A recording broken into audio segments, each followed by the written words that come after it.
order. This meeting's starting time is 6:35 p.m. Welcome to the April 2026 meeting of the Library Commission. This is a hybrid meeting with commissioners, city staff, and members of the public participating in person at the Ariaga Family Recreation Center in accordance with public health guidelines for in-person meetings and the public participating remotely.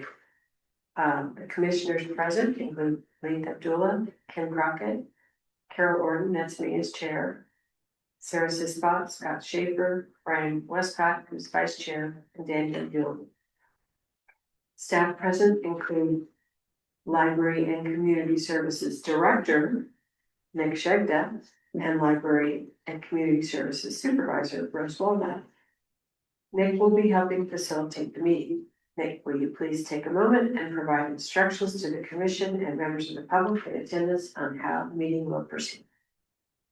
Thank you, Chair. For members of the public who are attending this meeting virtually and wish to provide public comment, after the chair calls for public comment on the item you wish to speak on, please use that raised hand feature at the bottom of your screen. For those who are calling in from a cell phone or landline, please press *9 to raise your virtual hand. Members of the public attending remotely who wish to speak, please, if you would, take a moment to make sure your first and last name are updated on Zoom, where you can provide your first and last name and the spelling as you were called. It's not required, but it is greatly appreciated. Public comment will be heard in the order received and is limited to 3 minutes in length. For members of the public attending in person, there's speaker cards right here in front of me on the table. Please fill them out and turn it back into me, or your item is called. And with that, I will turn it back over to the chair. We're now at public comment, item C on the agenda. Under public comment, the public may address the commission on any subject not listed on the agenda. Each speaker may address the commission once under public comment for a limit of 3 minutes. You are not required to provide your name or city of residence, but it is helpful. Commission cannot act on items not listed on the agenda, and therefore the commission cannot respond to non-agenda issues brought up under public comment other than to provide general information. Do we have any public comment on items not appearing on the agenda? Is there any public comment? There is no public comment. Right, so we move to item D, a presentation on the One Book, One Coast program. To begin our meeting tonight, we have a presentation on this, and here to make the presentation is Library and Community Services Supervisor, Rose Walton. Hello. All right, let's see. I'm going to presentation up here. What we want to do is the slide jumper. Question: how do I do the share before hitting slideshow? Yes. Yes, I think I better, because otherwise I won't be able to share. And of course, my notes are on the computer, which I was not unable to share.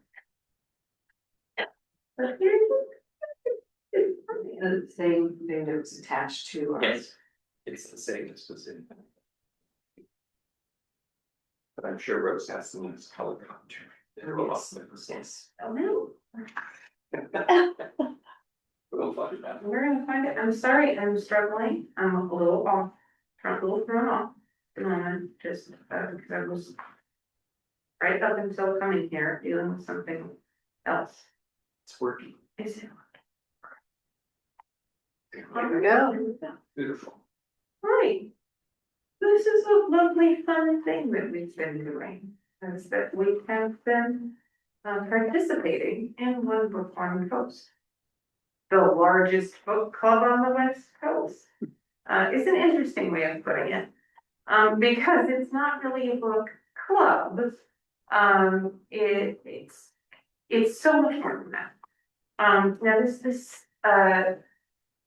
I think that most of you are probably familiar with the concept of a community read, or a one book, one city, for example.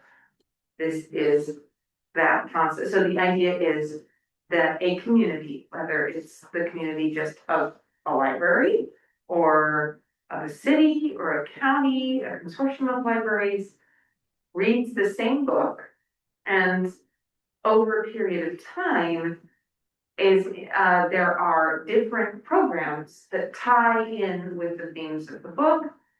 Often it culminates in an author visit or a conversation with the author of the book. And it can be the San Francisco Public does a one book, one city. During the pandemic, we collaborated with Kapler's and we had a community read of Exit West by Hussein Hamid that culminated in a virtual visit from him, which was lovely. This is a fairly standard program that libraries offer.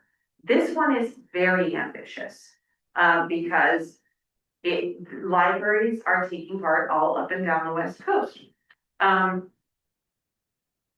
One Book, One Coast brings together library systems across California, Washington State, and Oregon. I don't know why LA County, oh yes, Washington State has to be specified because of the other Washington, I suppose. California, Oregon, Washington, for a shared community reading program that celebrates literacy, learning, community, and so on. So this was LA County Libraries Initiative to begin with, but it has really taken on some steam. And if you look at the libraries all up and down the coast, if you check out Seattle Library, for example, they are taking part. San Francisco, many libraries, all of the PLS libraries, all of the Peninsula libraries, and libraries are taking part. And this started just as a sort of, it was an email that I got from John Weaver, who is our program specialist, going, I really want to take part in this. Can we please do this? And sometimes John will have an idea and I'll go, sure, tell me what, what's it gonna cost us, and John, no, you don't get this is big. A bunch of people are getting involved with this. This is really cool. And the book that they have chosen is They Called Us Enemy by George Takei, which is a graphic novel. George Takei is a celebrity, famously played Sulu on Star Trek, but he is also an activist and a proud gay man, and he has talked about his experience in Hollywood as a gay Asian actor, but also he wrote this book, which is about his experience being interned as a small child.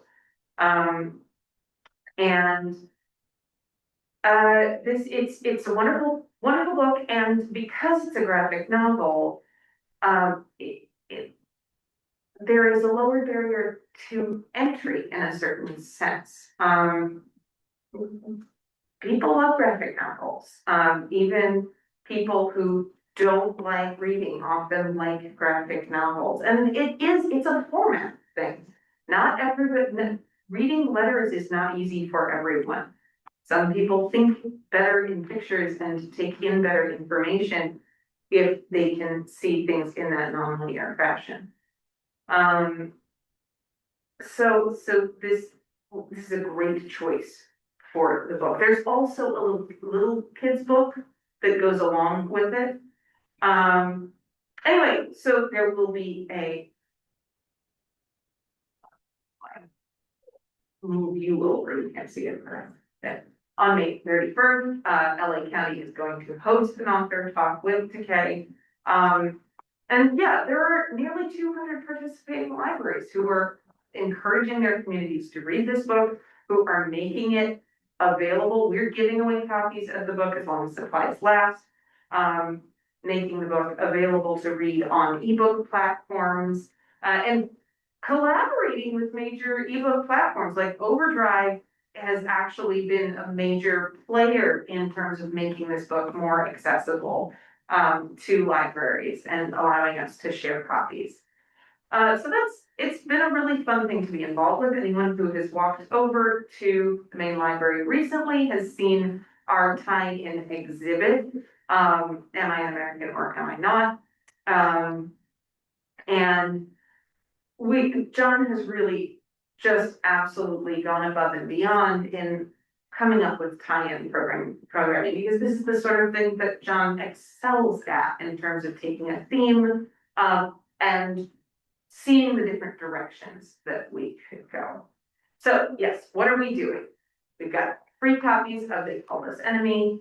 We've got unlimited reading of They Call Us Enemy on both Libby and Comics Plus. We've got our special exhibition in the library, and we've got 2 months of programming celebrating Japanese American culture and history. And John was very intentional about this. You know, when we were talking about the programming that we would be bringing for this, John wanted, I want to give him full credit for this. He wanted to make sure that we were highlighting the Japanese American experience, because while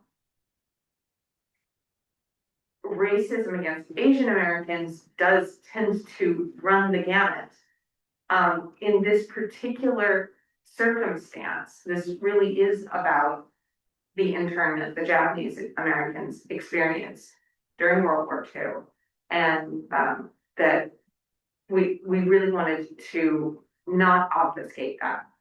And so John's done a really great job of bringing together some of the programs that we might already have, like our global language story time, and choosing to present a Japanese language global language story time. And also bringing in some music and bringing in some sort of more educational talk. Ella decided to have the teens read They Call Us Enemy as their book group book for the month of April. So that's what we've got, that we're gonna use the table. And then the last slide, I sort of packed in this big double-sided slide that is just the Peninsula Library System and what we're offering. I think that John's done a really great job of showing us off to good advantage within PLS in terms of this program. So that's One Book, One Code. I don't know that I've covered absolutely everything, but I also don't want to go on longer than is appropriate. I believe that the protocol is public or is comments, but then I'm happy to take any questions that anyone might have. This is just sort of a feel-good article, honestly. Yes, absolutely. Thank you very much. No problem. Nick, do we have any public comment on this item? Is there any public comment on D1? So, you can proceed. All right, it's now open for any questions or comments from the commission. I think that's fantastic, wonderful programming. I'm curious if you is this something that John does periodically in terms of coming up with ideas, or do you is this sort of as it comes? Well, this was very, I mean, we didn't come up with this. Right. This was a bandwagon that we happily jumped on. Which is fantastic.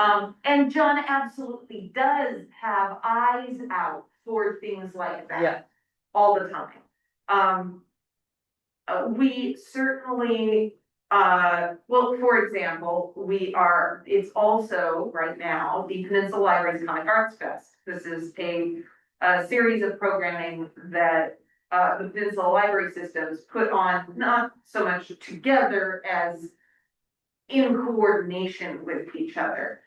So a lot of the other programs that we're having right now are tie-ins. One of the programs, actually, the drawing manga program, sort of served as a tie-in to both. So I think that John does tend to think in terms of how could we tie in with the larger scope of what's happening in our city, county, community, in this case, coast. But this was truly, it's a matter of keeping an eye out for what is going on and then making choices about how much we can invest in it. This was The really nice thing about this, about One Book, One Coast, is that it was not a huge lift for us. It was a big lift for John, but John's going to be programming programs no Right, matter right. what. And it's just a matter of making choices about where to put that time and energy. As far as the rest of the staff went,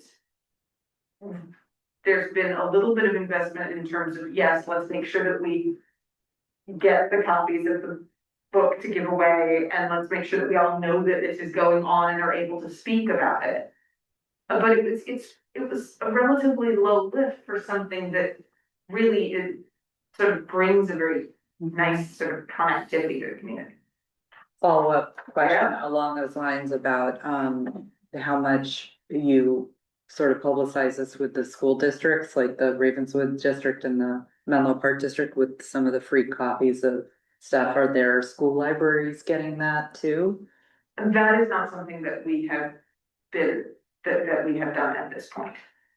We can certainly talk about it, but in terms of what our budget was for getting those books, we wanted to make sure that the community, the broader community had access to the books. I need to see what our pickup rate is looking like. I think that if we hit May and we get to a point where we feel like we're gonna have books to offer them, then that would be the conversation. Because yeah. I think John routinely sends. Oh, yes, his everything gets sent out. materials out to the school. Yeah. Absolutely. But in terms of, are we supplying them with free copies of the book? Well, less that, I guess, as just maybe one or two copies and then, you know, Yeah. information about like the manga mood Mhm. drawing class or the storytelling or the teen book Yes. club. John is excellent, not only about making sure that our social media is up to date, making sure that our website is up to date, but that making sure that the the school newsletters get a usual sort of standard update about what our programming is, yes. And I think there's been pretty good coverage in the local newspapers about it, articles about it. Anybody else? Any other? I know it's only halfway through, but do you have any sense of what the attendance and update? You said you had to review where the books are, but so we still have books left. See, things like at this point, I think we've only had the books on the shelves for 10 or 12 days. Mhm. So I should check in about that. That was not something that I prepared Find out. for, I can find that out.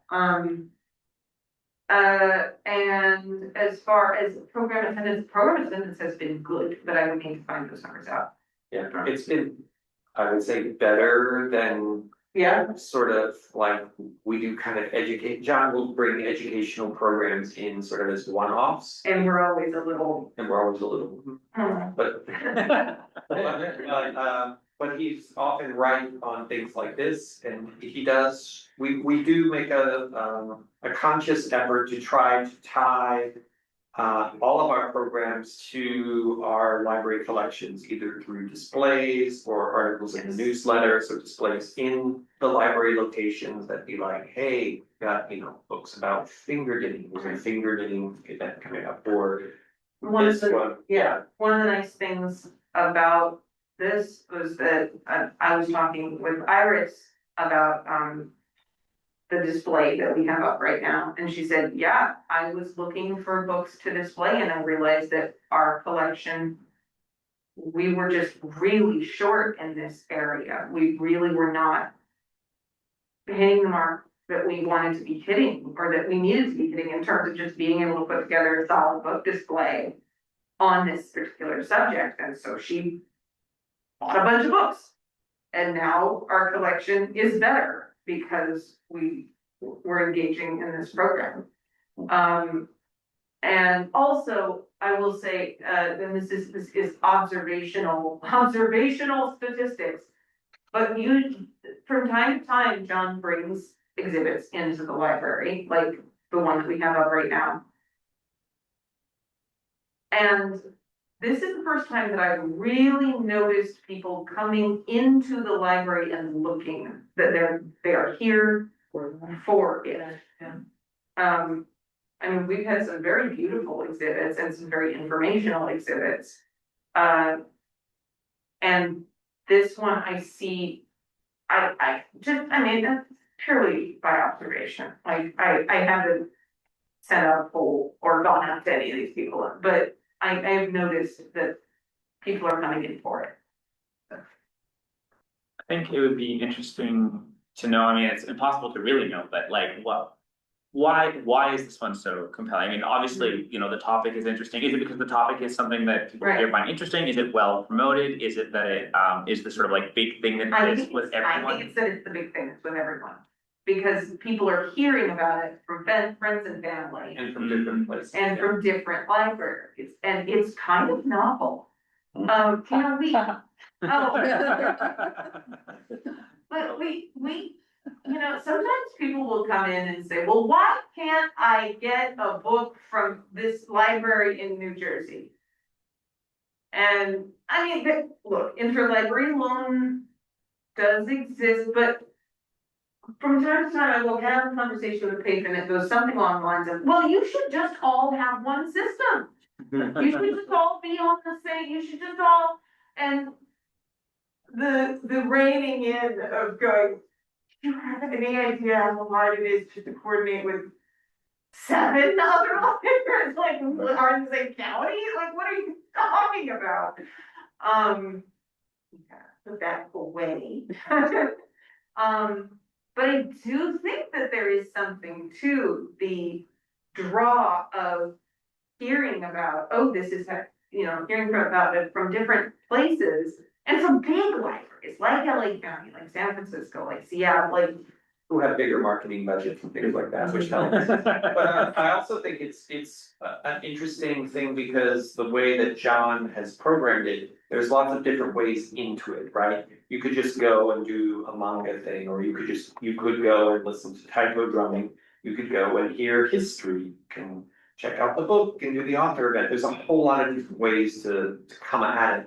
And so I think that's what makes it really attractive to people, is a lot of different people can get at it in ways that maybe they couldn't if it was just an author talk or just a craft program or so. I think it's kind of a test of a proof of concept for John and the way John likes to do things.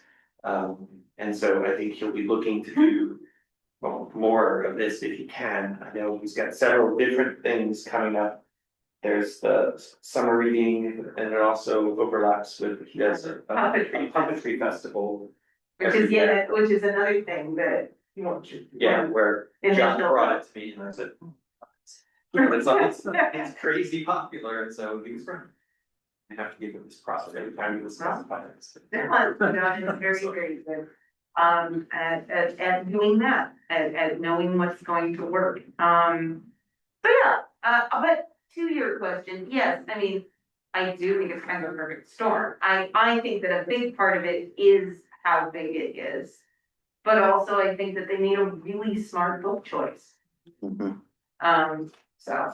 Yes, um, thank you, Rose. No problem. Thank you. Do you need me still in this meeting? I don't have to be in this meeting, but you No. want me on for any meeting. Okay. Your actual presence is better than your virtual presence. I will. All right, so we'll move to regular business. Under regular business, the library commission considers recommendations from city staff on policy matters or administrative actions that require library commission approval. And we'll start with E1, approving the minutes from the March 16, 2026 meeting. Nick, do we have any public comment on this item? Is there any public comment on item E1? No public comment. All right, it's open for discussion. If anyone has any comments or questions about the minutes. Would a commissioner like to make a motion to approve the minutes? Motion. And I will second, Second. I'll second the motion. Nick, would you take a roll call? Sure. We have a motion on the floor by Commissioner Crockett, seconded by Commissioner Schaefer to approve the minutes from the March 16th, 2026 meeting. Commissioner Abdullah, how do you vote? Yeah. Commissioner Crockett, how do you vote? Yes.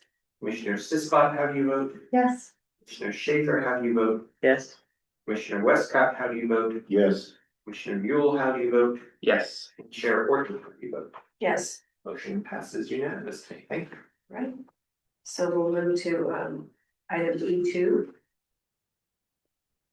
Next, this item is a report out from the ad hoc subcommittee of District 1 Library Outreach. Subcommittee will provide an update on the work they've done since our last meeting, and we'll take public comment and then begin our discussion. Just so the subcommittee knows, I do have your materials here that I can share on the screen if you want to look at any of them. So, let me know. Yeah, This one or another one or whatever it is. yeah, no, this is good. I'll introduce it here and then maybe we can talk about some stuff. This is our first like progress, we'll sort of mini progress report.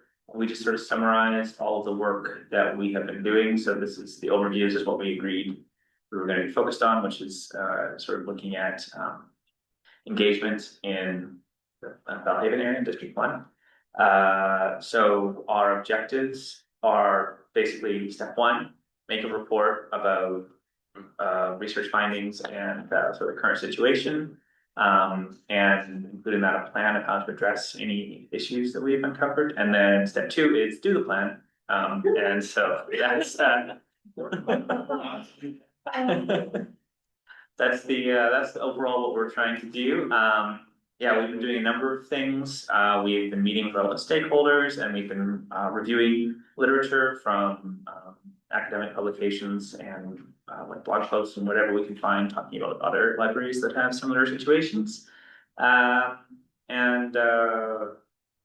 we have some information about like some things that we want to measure, some ways we can measure our successes, and then at the end we have some milestones, of which we have 4. The first one is a milestone. We want to add suggestions that we've come up with in conversation with library staff, the rest of the committee, in our annual report to City Council, so that they have some sense of what's going on and what we think is important. We want to do that by August, because that's when it has to be done by. By the end of the year, we want to have a report, a full report for everybody here that is about a number of steps that we can take that are independent of the City Council. I think we think there's something we might be able to do that don't involve, you know, asking for a bunch of money. And then from there, the next year we'll be presenting about how well we've been doing on executing the pieces that we essentially want to do. So that's our mini progress report. We've been going for maybe 6 months now? No. Since November. Since November, so yeah, about 5 months. So we thought we'd give a bit of an update there. That's the introduction. I think that the rest of the committee might have some more stuff to say, but perhaps I'll turn it over for public comment from everybody watching at home. Nick, are there any public comments on this item? Stop sharing here for a second. There we go. See me again. Any public comment on item E2? No public comment. All right, so then, any other comments from your subcommittee or from others? I don't know if we want to talk about some of the statistics that you did too. We can do we're done with this. Yeah, There's 2 more we're gonna files. Bring this back here, metrics. See. Sorry. No worries. So I think we have been meeting many times and we're moving in the direction of talking with like community engagement. And looking at other libraries, looking at case studies and bringing that. But we did take a kind of another look at when the topic was originally proposed of like, it almost seemed like a question of outreach in terms of marketing, not just like, do we have the right programming, but can we get the word out? And so I took a look at, well, let's look at the metrics, let's look at the community, and then just look at the numbers, look at it from a marketing standpoint. What is being done, and then how does it look? The numbers tell kind of an interesting story versus the story that we were talking about, which was more of like a quality and feel when you're in the library. Daniel did bring up, we do get numbers in the meeting. But we had a hard time kind of deciphering what the story of those numbers were told, and so we wanted to look at kind of a more of a visual, and so this attachment is just the numbers from 2025 to 2026. And it just kind of graphs it out, you can kind of scroll down very quickly. And we were able to look, many of the statistics allow us to look at terminal versus Alma. I think the big takeaway in terms of thinking about what if we just focus only on marketing as the conversation of improvement, what could we get out of it? The big takeaway was, well, if you look at the population of District 5 versus the population of the rest of Menlo Park, the numbers track pretty well. If you were just to look at that, come up with them, let's come up with a new marketing outreach and improve the numbers. And it's like, what number would you want to improve? And I think it would just be a lot of money spent on marketing and unclear what numbers would meaningfully reflect the quality that you would want when you were trying to come up with goals for the library. I would point out there's one stat that diverges that doesn't match, and that is the physical checkout of books. Although I think that would relate to the size of the library. But otherwise, the visuals are very nice, and they kind of told the same story that we could feel, and then just gives us more kind of confidence in the direction that we were going. So that's one. And then I have another attachment that mostly tells the same story, but there are some questions or suggestions. So the first part of this was just a summary of what I just said. We looked at stats and feel pretty good about not making some marketing focus and then try to move like a particular number. Then the other was, I think just this recognition of marketing is very resource intensive, and there's only so much budget. I did try to look into the city ability for marketing. I pulled you into meetings apparently, so you're welcome. I apologize for that. And the rest of this document is just kind of a summary of kind of putting down the conversation, but leaving some open questions. One was the possibility of modernizing the digital engagement that we have today. So on the website, I'm not saying this is the actuality, the city website, it says that the library has YouTube, or the library has a set of marketing platforms it reaches, like Twitter, and a couple others. Notably missing are more of the modern ones. Like YouTube, TikTok, Nextdoor. That may not be true, that's just what on the city website. That's true. Okay, so it's true. I think it's about value, and a lot of the BHCC stuff that we've been doing, the original intent, or one of many goals of the new library was to engage with the younger population, and thinking about the teens. And so thinking about modernizing your outreach, I think is a value. Then the other was, I did this interesting audit of how the newsletter is one of the largest kind of marketing mouthpieces for the library. And so I did an audit of what does it look like to sign up for the newsletter, and what does it look like to sign up for a library card, since they both interplay. From a perspective of different users trying to engage with that, I think the story is signing up for a newsletter is 3 forms, 25 checkboxes. The library checkbox is hidden under an accordion, so you actually really have to say, I want the library, and then click every one. And then at the end, you're asked to fill out a profile and sign up for the service that's actually not on the library website. So you have this very interesting feel that you're using this other service, and the library newsletter is hidden amongst many, many other newsletters. On one hand, you can go there very quickly and then just get everything. On the other hand, it's unclear what the library newsletter is. We did have this one question, which is if you sign up for a library card, do you auto get that newsletter, or is that newsletter sign form the way that you sign up to the newsletter? Right now, it is not an auto get the newsletter. That is something that we've discussed as a team Talked about. before, maybe hearing your report about how difficult it is to.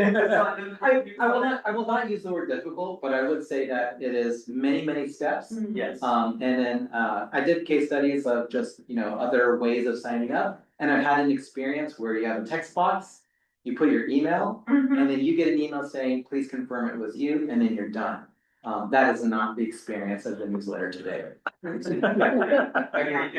to the extent that we could make it easier for people who sign up for a library card, so you figure they're already interested in the library, that's a little bit of saying that maybe we would have them opt out if they weren't interested in getting a newsletter. That might be something that we could talk about as a team, yeah.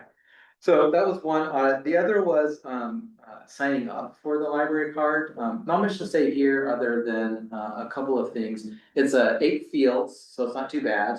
They're all required. There is a CAPTCHA, not too bad, although the CAPTCHA has an accessibility concern. I will say the thing to note about it is that it's not mobile friendly. And so if I don't know how many people are signing, I know there's a desktop. No, I understand this is not within our church, but the audit is that if you were to use your phone to do it, it is incredibly hard to read because it's like an 8-point font, Yeah. right? On a laptop, it would feel very different, but yes, to Rose's point, both of these things do not happen on sites that are seemingly within the full control of at least the domain doesn't show up for the library. So anyways, it was an interesting audit. That brings up questions of, well, if you want to engage with, say, an older audience, who may be using their iPads, or a younger audience who are using their phones, right? Both of these, I think throw up roadblocks. Okay, so that falls under the term of modernizing digital engagement. Building community presence and awareness was another thing of just like, what do you do with limited marketing budget?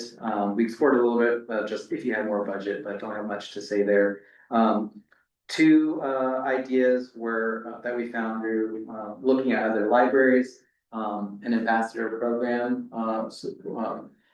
The city marketing person from Menlo Park said, oh, the commissioners could like things on social media and spread posters. I've seen other libraries just create ambassador programs and then just say, come in, you're a valuable member, then come in, we have posters, pick up 10 posters and share them. It's kind of like a very, very lightweight volunteering program, but feeds into how do you do marketing if you have limited marketing sources. And then the other was a conversation we brought up about signage. Of just like looking at where are the signs and are the signs saying and the library. The community center at Belhaven is quite interesting because it does more than just the library, but sometimes the signage for the actual library is kind of hidden, and so what to do about that. One thing about the experience of the building itself, going into our library, feels like a library, and the television up front is really, really good. I just like marketing. And there is a poster board at the front of the campus, but the engaging sign is not as nice. And so maybe that is that's something that is with control and not too much marketing budget. And then the last section is improving data transparency. The metrics were really nice to look at, but they were nicer to look at because we had visuals of the trends. You could even see things like maybe the gate counters changed, if we need to talk about that. We don't wanna talk about it. We're not talking about it. I think. And the recommendation would be continue investing that. I think at minimum, the commission had much more engaging conversations if we saw visuals instead of the data table. And then the other is it'd be nice to just have all the data from all the years that you can, understanding that there are events that change, but there are ways to have that. And those are small investments to be made because there is already a data system in place today. Okay, so those were just kind of like, that's what we're thinking about marketing, but we're moving in a different direction in terms of longer term conversation. Awesome, yeah, and I just thought I would add it. Thank you guys so much for covering that. Just one thing about my favorite meeting, and also to thank you guys for your time and being with us and talking, because we take and we take. And we appreciate that. And so we met with the folks at East Palo Alto's library, Kenny Gabe and Kristen Flores, right? And they have different titles, but they do a lot of the outreach, and they were fantastic. And a lot of their outreach, they described just a lot of relationship building and like going monthly to different organizations and institutions, and and we are at the point where we are making recommendations or anything, where we're just thinking, oh, like, you know, are there things the commissioners could do if we have an organization? Are there any ways that we, so it was just really great to talk to them. And one thing that they said, or Kenny said, he said, actually, I haven't been yet to the new library in Menlo Park. Maybe we could have a tour. Maybe we could work on some event together sometime. They just seemed very open and friendly. So we were hoping, Rose, we're gonna meet with you coming up. Maybe we can talk about if they're, you know, if that's something that could be possible to set up. Yeah, they seem like a great team and they're just a mile away, right? So that was a really wonderful conversation that we had. I think we'd be very open to that. Yeah. One thing to let the commission and the subcommittee know is the city is looking into creating a position with some of their, I think it's grant funded, but it's can't remember the position title that they're talking about. But I think of it as sort of like a services concierge for the Belhaven neighborhood. So it's sort of one person that would be going to neighborhood meetings, that would be in the meetings with the different departments and could be a sort of clearinghouse for information and also a connection point.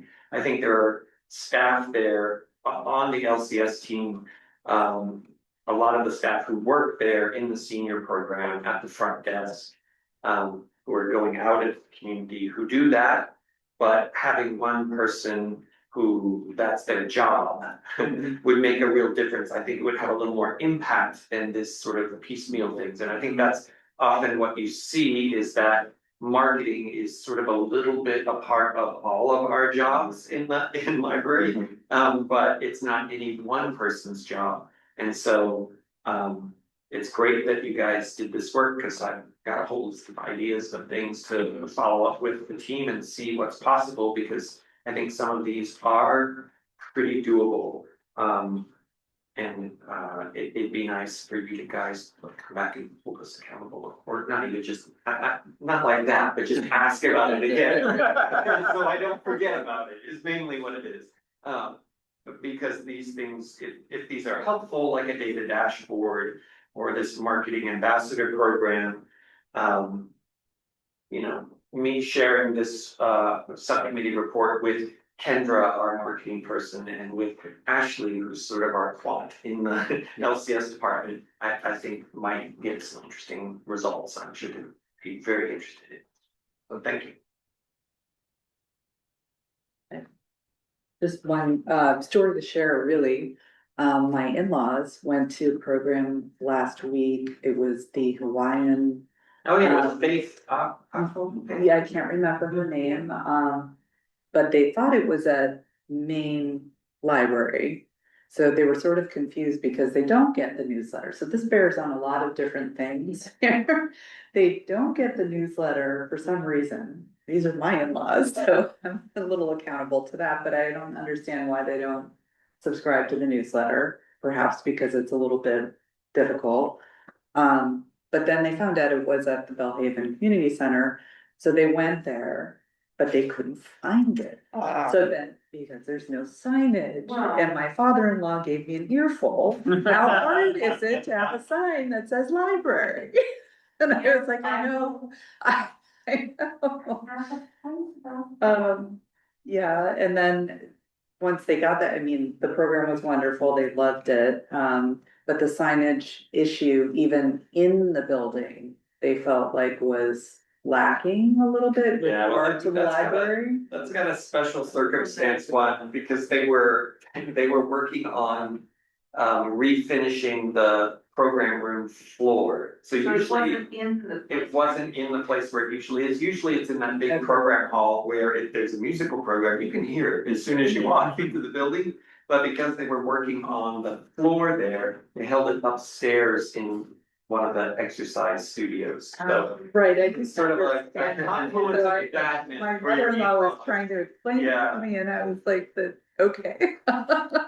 Apologies. No, but I But I'm think glad the they point found is, it it's like just, that, like. yeah, they love the program, but it's sort of validating the need for wayfinding and signage, as well as, you know, better kind of outreach in terms of making it easy just to communicate with everybody about, you know, where, when things are, and and how to get to them. Yeah, having these stories of people, commissioners, friends of commissioners, in-laws of commissioners, actually trying to do the things that we're hoping people will do, and then reporting back to us about, hey, this was the sticky point, or, oh, you gotta fix that. Yeah. When we hear them, we make a lot of notes, and we try to smooth those places out, so it's super useful. Thank you. I was wondering, have you heard back from Public Works about, they didn't like the initial sign location because they were gonna use it for something else? Have you- Yes, I haven't heard back about whether they're going to do another one somewhere else. It's kind of fallen into a bit of a void, so I will follow up on it. Thank you. Thank you for that report. Very interesting, Yeah. really good insights. Very Appreciate useful. it. Thank you. Yeah. Okay, anything else? We'll move on. I think we're now at informational items. Advisory regarding attendance report.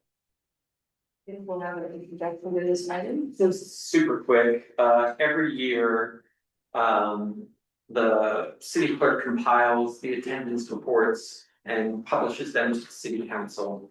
The only thing that I've seen that council members would get concerned of, if there was some sort of pattern of unexcused absences where the commissioner not only didn't show up to the meeting, but like didn't tell staff about they weren't going to show up or why they weren't going to show up. And it would have to be a pattern, I think, for them to be concerned, because we know that everybody has lives and families and work, and they have to do things. So, but we publish this every year, so take a look and do with it what you will. It's not really it's just a FYI kind of thing. Receive and file is what it's called. And are there any public comments on that? Any public comments on item F1? No public comments. Anybody else want to say anything? I'll move on. Item F2, is regarding the Library Commission Work Plan 2025-26 goals. Nick's gonna briefly introduce this and talk about next steps. Super quick, just kind of teeing up a discussion for next month, so letting you guys look at the work plan again. Because we're going to be talking, both about reporting out on this work plan, in the coming months, probably in the August timeframe, but also in forming, a new work plan for the coming year. So just wanted to bring it up, show it to you, and kind of get you thinking a little bit about it before we come back in the following months. That's all. Are there any public comments on item F1? F2? Any comments on item F2? Being no comments. Anybody else want to make any comments on this item? I just had one comment. I think when we think about the tasks, we should also add next year deliverables and goals. So we can track, how we're doing to the work plan. Okay.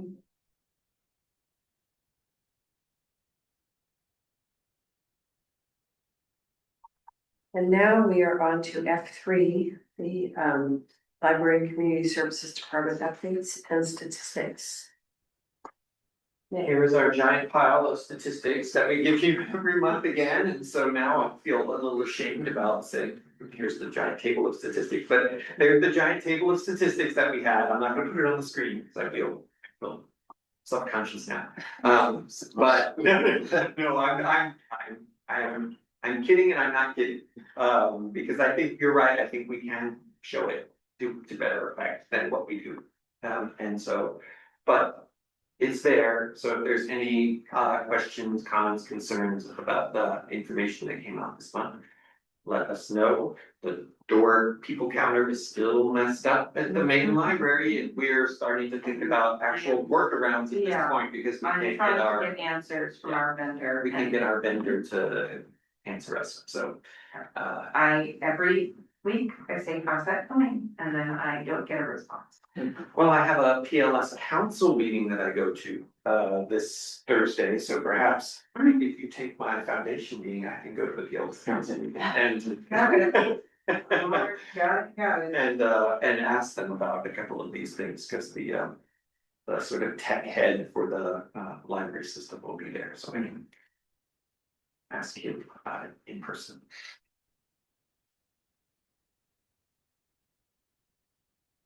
Okay. And public comment? Any public comment on item F3? No public comment. And now Nick will give us an update on the Menlo Park fiscal year 2026-27 budget process and timeline, which is F4. So this one is part of our continuing story of this year's budget, which we are finding is going to be somewhat challenging. So I'm just trying to keep you guys in the loop as we go forward. I have some new information that I've added to, waiting for it, says it's sharing. Thinking about sharing. In any case, I can probably just talk my way through this if I can't get it to share. Oh, it dropped me from the Wi-Fi. Oh, really? So now it's reconnecting to me. That's why I wasn't sharing. So let's pause a minute and see, let me rejoin here. So it's the issue. You want me to do something? No, I don't think, I think it's. Let me try going off the Wi-Fi because IT messaged me and said that they were. Did connect me to the port. My apologies. I'm gonna go find which port. They did connect me to. Does everybody have a copy on their, with them of the packet? You could just probably talk about it, because we Yes. just talked about it. Yeah, it's mainly for the sake of posterity, that I want to make sure that we are connected. So we're back. Welcome back, everybody. So I was mentioning to the commission, where we had our little interruption there. That we're working our way through our budget cycle. And the updates that I have for you here are mainly about the next steps in that budget cycle. So coming up most approximately is April the 28th, the master fee schedule public hearing and adoption. So I think I talked a little bit about this last month, about the problem that the city is experiencing because of the loss of the state pass-through of the vehicle license fees. If my explanation was too complicated, I would suggest going back and looking at the presentation from the March 21st City Council goal setting session. It was really well done. I learned a lot about it. So now we are sort of figuring out how much the problem is and how much of the problem is then owned by LCS as a proportion of the entire city budget. And a lot of that will have to do with this April 28th meeting, because that is where the city staff have done a cost of services study, and they are presenting it to the city council and saying, hey, here's all the fees that we think we should raise, especially with this budget problem from the VLN pass through. We need to raise fees, and here's the fees we need to raise. The reason that's important is because the number that I was discussing with the city manager and the finance department on Thursday could go up, depending if the city council does not adopt all of the recommended fee increases. So, and to Commissioner Westcott was, or Vice Chair Westcott was asking a little earlier in the meeting about, or earlier before the meeting, about when the budget is adopted by the city. Right. and it's the end of June, basically, here it's June 23rd. There will be a public budget workshop, and I think it is looking more like May 28th rather than June 2nd. For that public budget workshop where the departments sort of present the budget to the public can give feedback. And then there will be the public hearing, which means that's where it's sort of formally presented to the city council on June 1 and then voted on for adoption on June 23rd. So just those dates, a week from Tuesday is a good date, sorry, for us to keep in mind when this, when the way we lost our screen. I think it's still, I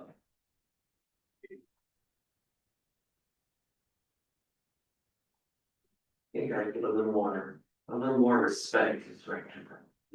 Man, I still have to go and change the thing, keeps me fun.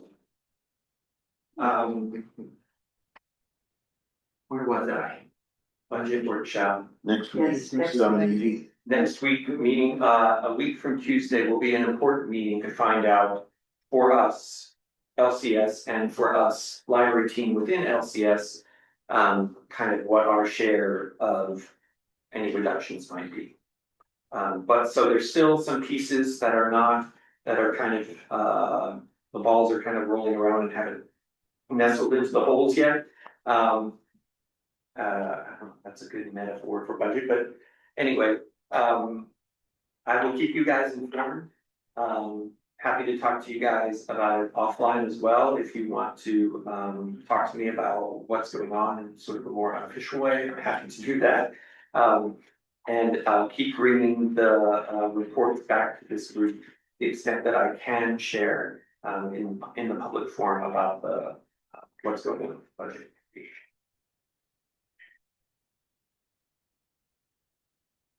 That was a lot of talking, second. Do we need to ask for public comment? Sure. Is there any public comment on item F4? No public comment. Any comments or questions from the group?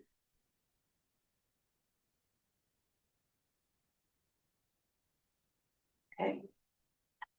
Next, our tentative agenda calendar, item F5.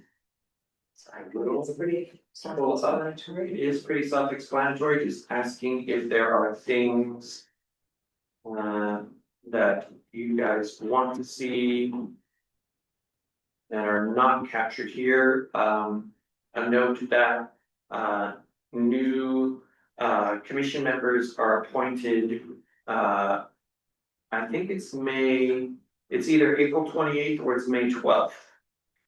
I think it's April 28th. April 28th, so we may, by May 18th, have newly appointed members or reappointed members, as the case may be. And then in that case, our new chair will begin the term in June, in the June meeting.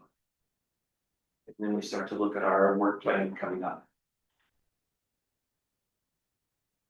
But we may have other things, if there are other things of interest in the May and June timeline.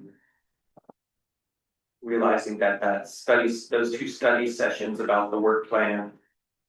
And updating the work plan and reporting out on the previous year's work plan will probably occupy a chunk of our time in the May, June, July. Timeframe, and it's also tough because people go on vacation. July and August timeframe. So what's not on here is whether there will be an update from both the ad hoc subcommittee on District 1 and the subcommittee for the Library of the Future. For a while, that was set every meeting. You're happy to slot those in, but I just wanted to take a little pulse check and see if you wanted to do those for. I think, I don't know whether you feel District 1, but to me, the Library of the Future subcommittee, we did a report, but then it just, because we've been waiting to hear about the budget, and we had some very productive meetings with you and Rose about what things are needed in the short, medium term. And I think we're just sort of waiting, so maybe. As all this progresses with the budget, it would be a good time to bring that up again. Bring it back up in maybe June Well, or May.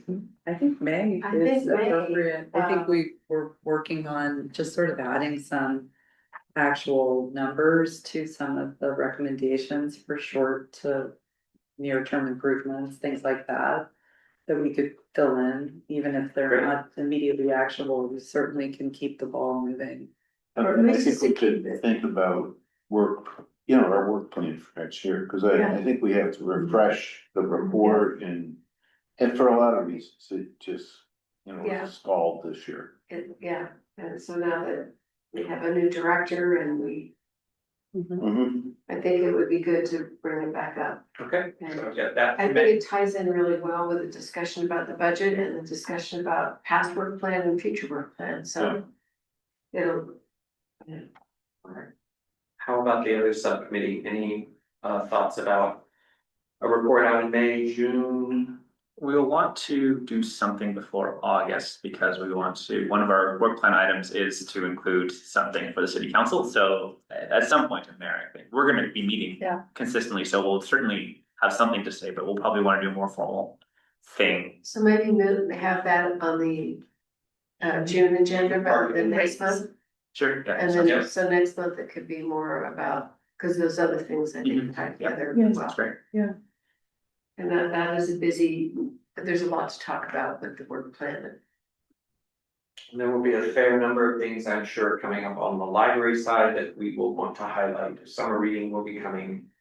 It would be nice to kind of shine a little light on that because they work so hard on summer reading for a large part of the year. So it would be good, I think, to hear about that, but we'll sort of leave that loose until we can figure out what's the best time to do that.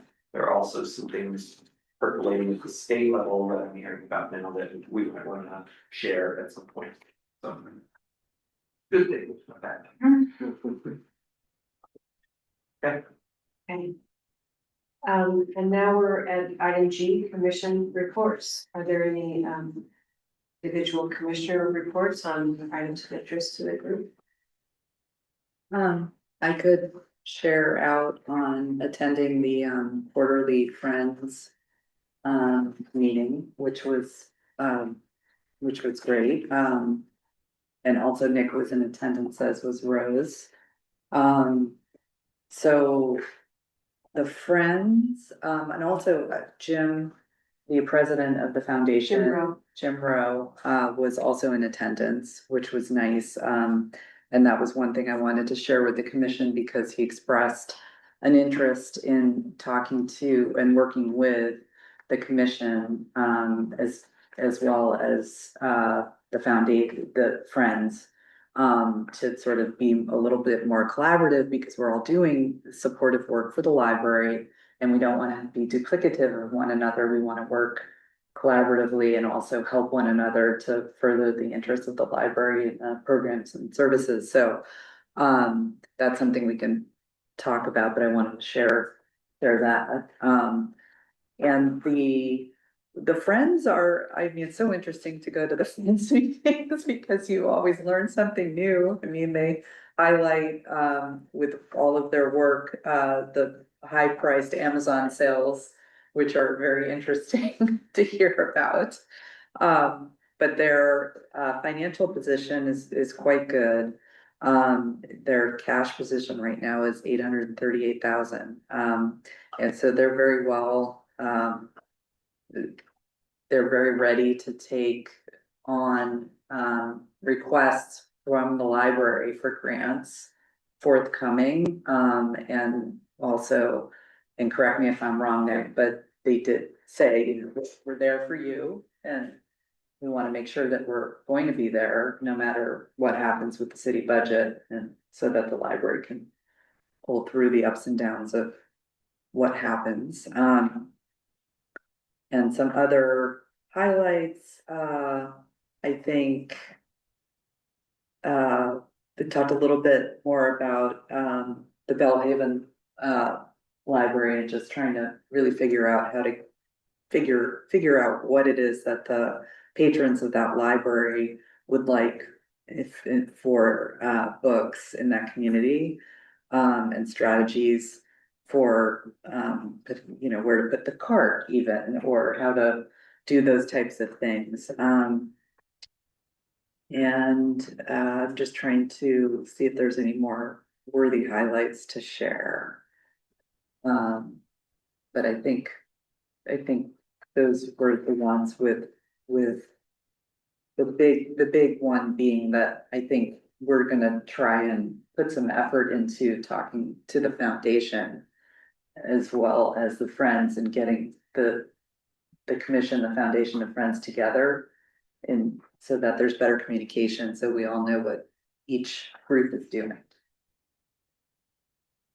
Yeah, I think the only thing I would add to that was that they also said that their in-person book sales, their quarterly. Not quite quarterly, because I think they agree, but their quarterly book sales are doing really well, which is Yeah, interesting. But I think those kind of ride, well, as all of the Friends sales do, they ride up and down, given the quality of the donations that they get. So they had gotten some pretty good donations for their two most recent quarterly book sales and had done very well because of it. But then also just, I was sharing with them, kind of the story that I've been sharing with you and with my team internally about the city's budget. And so they are aware of what's going on and are, refreshingly ready to assist us. So we'll see how it goes as we go forward.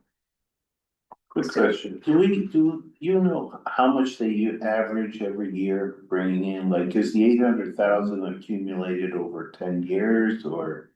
It's, it varies a bit, but I think it's in the $120,000 to $150,000 range. right. The library's requests of them have started to go up a little bit recently, but we don't always spend everything that we request from them. They do support a lot, and when the pandemic hit, they supported all of our materials to like $300,000. So, and There was more. and they have done, they did make a very large gift to the city for the Bellhaven Community Campus. Okay.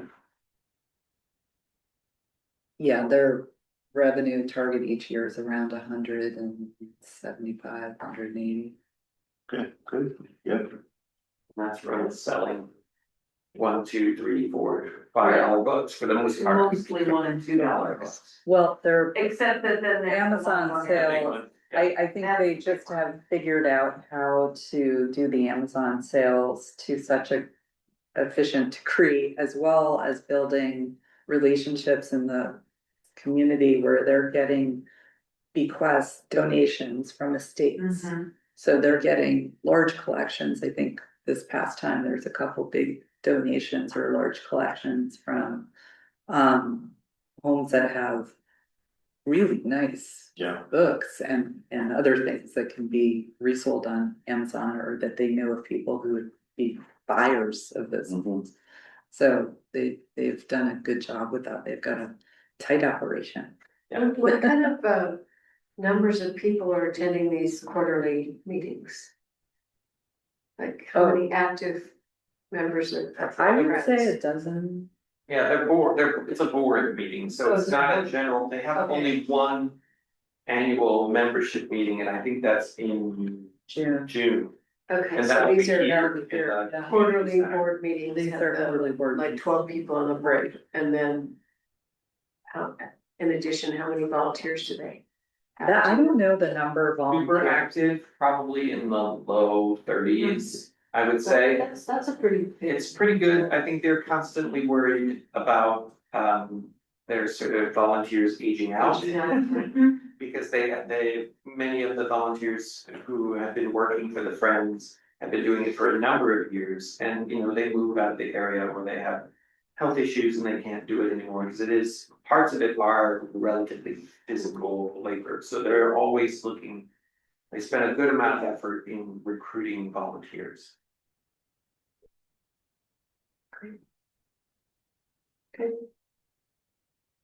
All right, is there anything else anyone wants to say before I adjourn the meeting? Meeting is adjourned at 7:44. Thank you, everyone. Yes, thank you. No problem.